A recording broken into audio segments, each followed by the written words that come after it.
Albishirinku mutanen Najeriya, Nijar, Kamaru, Chadi, Tawa da sauransu, mutanen ƙasashe da ƙetare. Albishirinku mun zo muku da wani kyakkyawan albishir na wani shahararren malami mai ba da magani na gargajiya. Malam Tanimu da ke cikin garin Nijar, garin Mata Mai yana nan yana zaune a garin Mata Mai.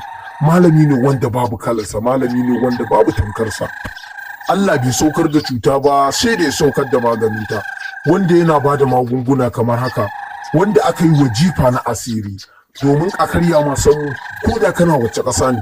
Malam Tanimu zai iya karya maka wannan sihiri. Sannan wanda yake ɗauke da cutar aljanu, Malam Tanimu yana ba da maganin iskokai. Ba dole sai kana ƙasar da yake ba, Malam Tanimu zai baka taimakon magani. Kana daga inda kake kana zaune, in me iska ta tayar, Malam Tanimu idan ka kira kasa wayan a hotspot, kana kunna wayan kasa ta a volume, Malam Tanimu zai waya da aljanin ta cikin waya, zai ba wa aljani umarni sai yanda ya ga dama.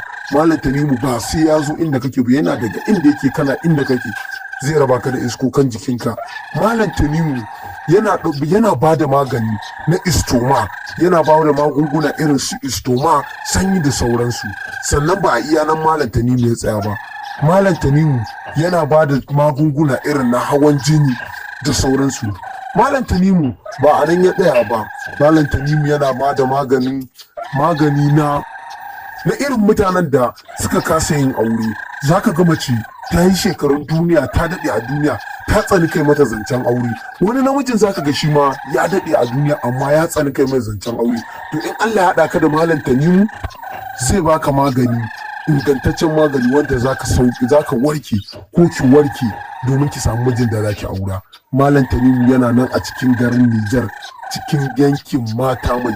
Za ku same shi a lambar waya kamar haka: 22 7 8 1 4 2 1 0 7. Sai kun zo.